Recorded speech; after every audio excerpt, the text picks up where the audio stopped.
Ladies and gentlemen, silence is not weakness. Silence is not surrender. Silence is strategy. You see, when someone has taken you for granted, when they've gotten so used to your presence, your voice, your energy always being available, they begin to undervalue it. They start believing that no matter what they do, you'll be there. And the moment you try to explain, argue, or chase, you give them confirmation that they still hold power over your emotions. But when you choose silence, when you choose to erase your presence from their world, you speak louder than any argument ever could. Because silence says, I don't need to prove myself. I don't need to beg. I don't need to remind you of my worth. My absence will do that for me. The power of silence works because it forces a person to sit with themselves. It removes the distraction of your voice, your texts, your calls, your energy. They suddenly feel the void, and that void grows louder each day. They start replaying conversations in their head, wondering if they pushed too far, questioning if they lost something irreplaceable.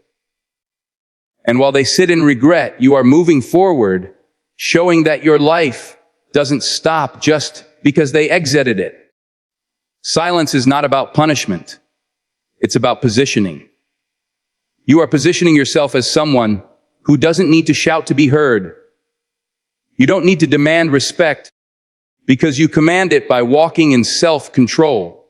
Most people make the mistake of thinking closure comes from having the last word. But the truth is, closure comes when you stop needing them to hear you. Closure is when you give yourself peace. When you say, I don't need your apology. I don't need your explanation. I don't need your validation. That kind of silence is golden. It's the silence that shakes a man to his core, because he realizes the control he once had is gone. And nothing makes a man regret faster than losing control of something he thought was his. Silence also creates mystery. Human nature craves answers, craves certainty. When you stop responding, stop reacting, stop explaining, you create questions in his mind. Where did she go? Why isn't she reaching out? Did she move on? Did she forget me? That curiosity turns into insecurity, and that insecurity turns into regret. And all of it began with silence. So understand this. Silence is not the absence of communication. It's the highest form of communication. It tells him that you are no longer investing in a place that doesn't value you. It tells him that your time, your peace, and your energy are too sacred to be wasted. And when he finally realizes that, when he finally feels the emptiness of your silence, that's when the regret sets in. Not because of what you said, but because of what you refused to say. Emotional discipline is one of the greatest powers you can ever master because it places you in control of yourself instead of handing control over to someone else. When a man knows he can push your buttons, when he sees that every action of his can stir you into anger, tears, or desperation, he feels powerful. But the moment you refuse to react, the moment you hold your ground and keep your emotions steady, that power begins to slip from his hands. Emotional discipline doesn't mean you don't feel. It doesn't mean you're cold or heartless. It means you've matured to the point where you no longer let temporary feelings make permanent decisions for you. It means you know your worth so well that you don't need to scream it, cry it, or beg for it to be recognized. When you erase someone from your life, discipline is what keeps you from running back the moment loneliness whispers in your ear. Discipline is what stops you from checking his phone, his page, or his messages, searching for some sign that he still cares. Because the truth is, every time you break your silence, every time you give in to that temptation to reach out, you send the message that he still has influence over you. And influence is power. But when you remain disciplined, when you hold steady despite the storm inside, you prove to yourself and to him that he no longer owns any part of you. Discipline creates a new energy around you. It changes the way you carry yourself. Instead of being driven by emotions, you become driven by purpose. You start focusing on your goals, your growth, your healing, and suddenly, your world no longer revolves around him. That shift is powerful, because he begins to realize that he's no longer the center of your story. He's no longer the one who dictates how you feel day to day. That kind of independence makes him uncomfortable, because regret is born in the moments where he sees you thriving without him. Emotional discipline also teaches you patience. Not the kind of patience that waits for him to come back, but the patience that waits for your healing to take root. It gives you the strength to let time work in your favor, because time always exposes truth. In time, he'll see the emptiness created by your absence. In time, he'll remember the peace, the love, the presence he once had. And in time, regret will follow. But by then, you'll be so grounded in yourself, respect that his regret won't shake you. You'll be standing strong, disciplined enough to know that your worth was never defined by his recognition. So remember this: emotional discipline is your shield. It protects you from falling into old patterns. It guards your peace against temporary emotions. And most of all, it keeps you in control of your life. Because when you master your emotions, no one else can. And when he sees that kind of strength, when he sees a woman he can no longer manipulate with her own feelings, that's when the regret cuts the deepest. Self-respect is the foundation of everything. Without it, you'll find yourself bending, shrinking, and compromising just to keep someone in your life who doesn't deserve to be there. But when you choose self-respect over attachment, when you finally decide that your peace is more important than his presence, everything changes. Walking away is never easy. The heart will fight you, memories will try to hold you hostage, and the comfort of what's familiar will whisper for you to stay. But in that moment, you must remember, attachment without respect is a trap. If you remain where you're not valued, you're teaching him that his behavior is acceptable, that he can keep giving you less and still keep all of you.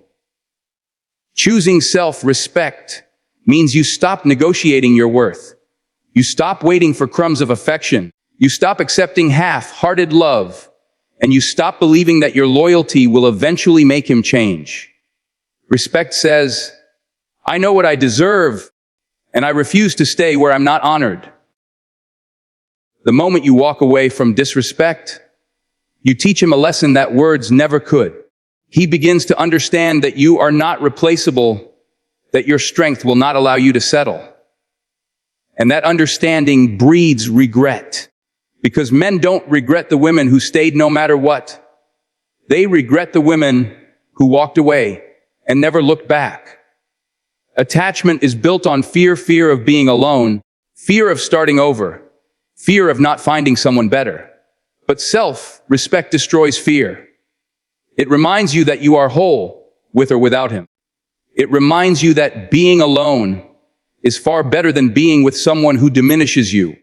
And when he sees that you would rather stand tall in solitude than bow down in a toxic connection, it shakes him.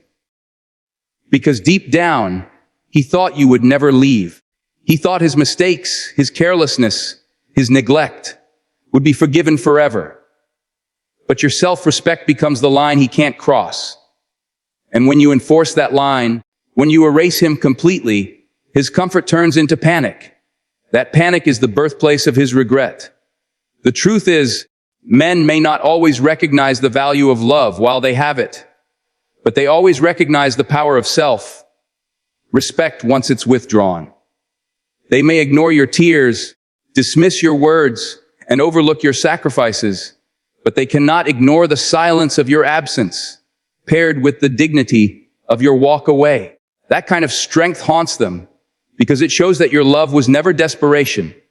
It was a choice. And now that choice is gone.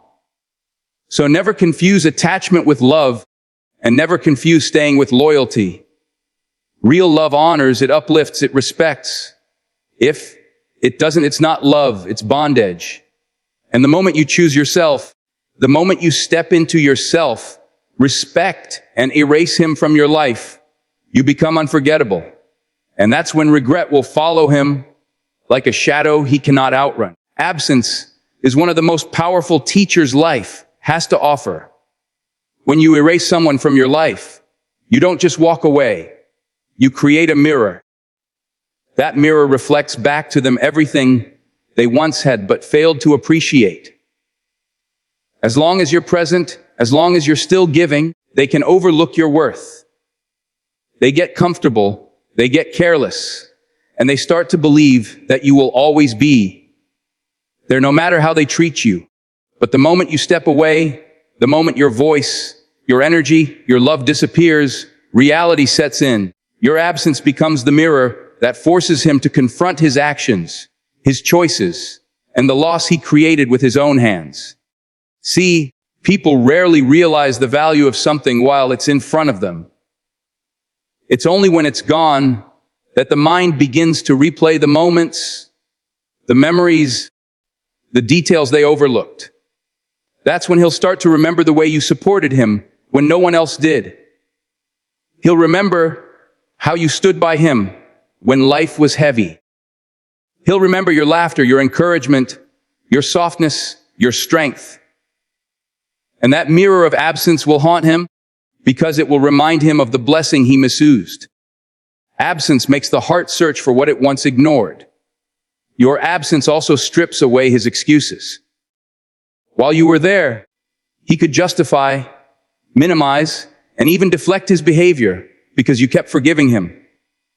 But once you're gone, there's no more distraction. There's no more comfort of knowing you're still around. Now, it's just him and the silence you left behind. That silence speaks louder than words. It tells him that the games are over.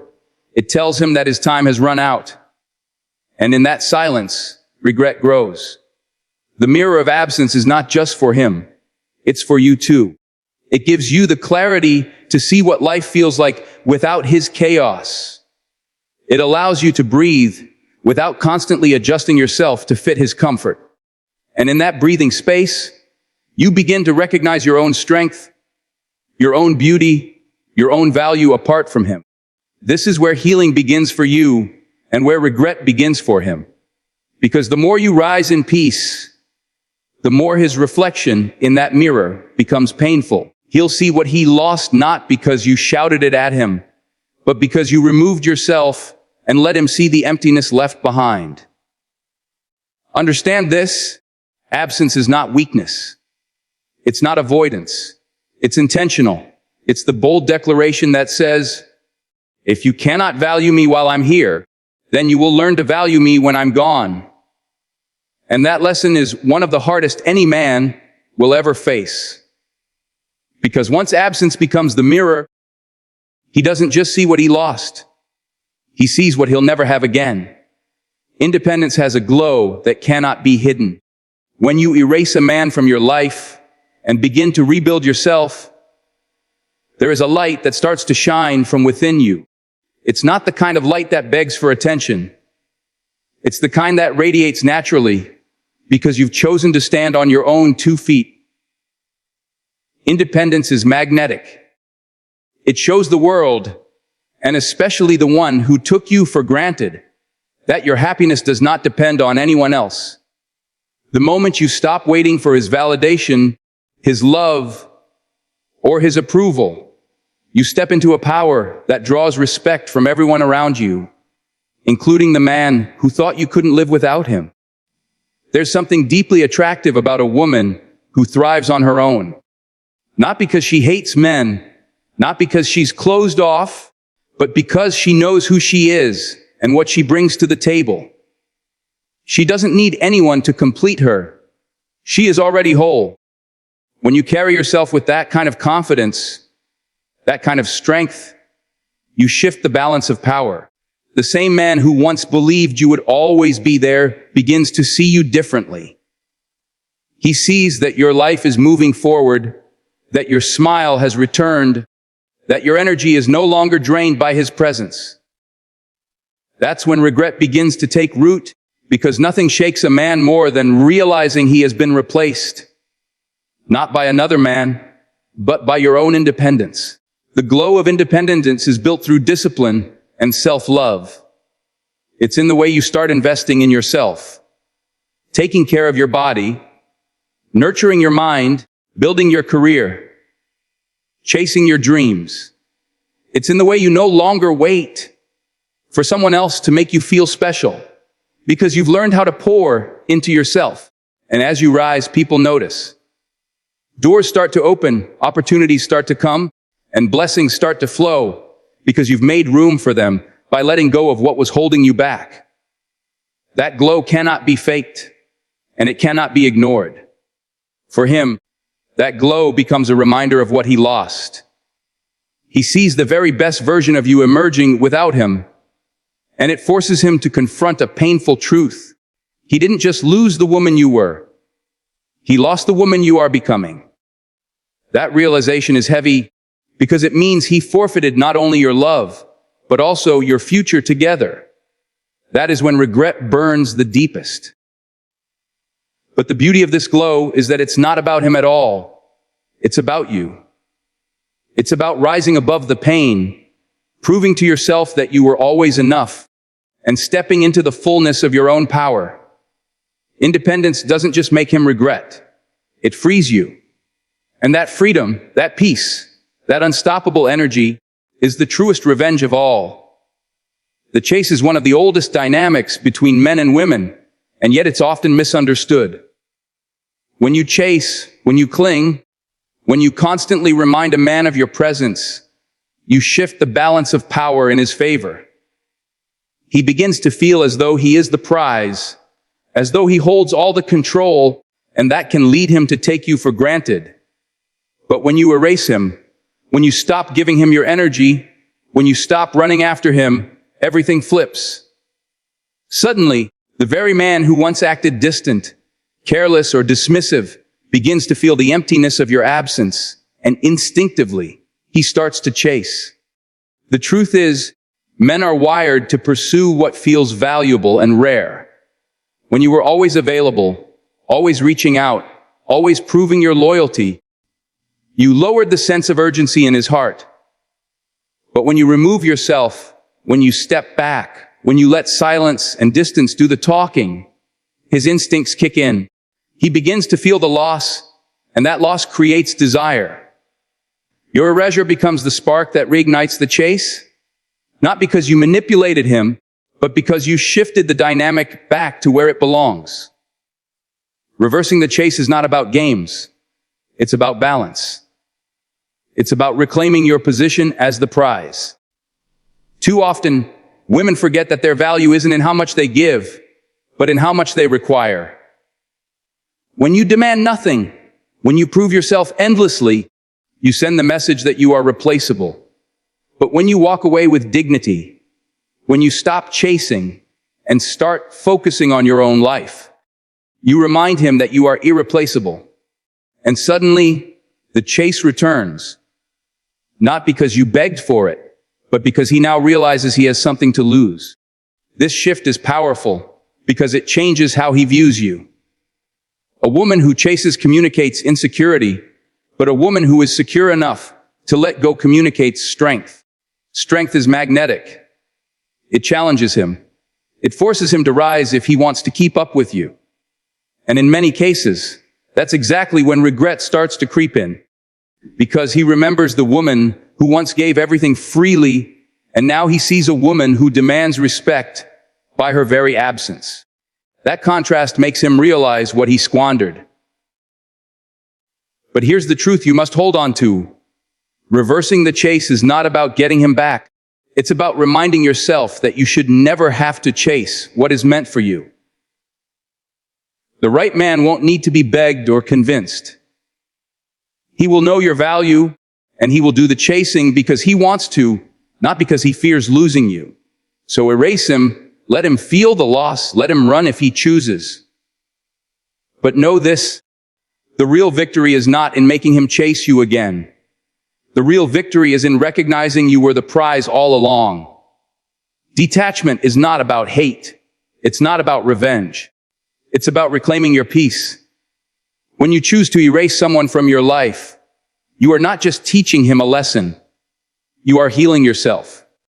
Too often, people believe that holding on, checking in, keeping tabs, or staying connected will somehow soften the pain. But in reality, it only prolongs it. Detachment is the medicine that allows you to breathe again, the choice to no longer let someone else's presence or absence control the rhythm of your heart. Healing through detachment means you stop giving energy to what drains you. You no longer replay old arguments in your mind. You stop searching for closure in someone who has already shown you that they don't value you. Instead, you create closure within yourself. You say, I don't need to know why. I don't need to understand every detail. I don't need to wait for an apology. My healing begins when I decide it begins. That's the essence of detachment, freedom from waiting for someone else to fix what they broke. When you truly detach, you give yourself room to grow. You start pouring into yourself instead of pouring into him. You take the energy you once spent worrying about what he was doing, who he was with, or whether he still cared, and you invest it in your own life. You pick up the dreams you put down. You nurture the friendships you neglected. You discover passions you didn't even know you had. And as you rebuild, something beautiful happens. You begin to feel whole again. Not because he came back, not because he regretted, but because you chose to heal. Ironically, detachment is also the very thing that awakens his regret. As long as he feels you're still attached, still watching, still waiting, still emotionally available, he can continue with no fear of consequence. But once he senses you've truly let go, once he realizes your happiness no longer depends on him, that's when it hits. That's when the weight of regret falls heavy, because he knows he no longer has a hold on you. Detachment breaks the chain he thought he had, and in that freedom, he feels the loss in a way words could never make him feel. But the most important part is this: detachment is not about him at all. It's about you. It's about realizing that your worth is not tied to whether or not he regrets losing you. It's about healing so deeply that even if he does come back, even if he does beg, you're no longer tempted to sacrifice your peace for his presence. That is true strength. That is true victory. So understand this: erasing him is not punishment. It's protection. Detachment is not coldness. It's clarity. Healing doesn't happen when you hold on tighter. It happens when you finally let go. And when you let go, you don't just set yourself free. You remind him of the greatest truth. You were never his to keep. You were always yours first.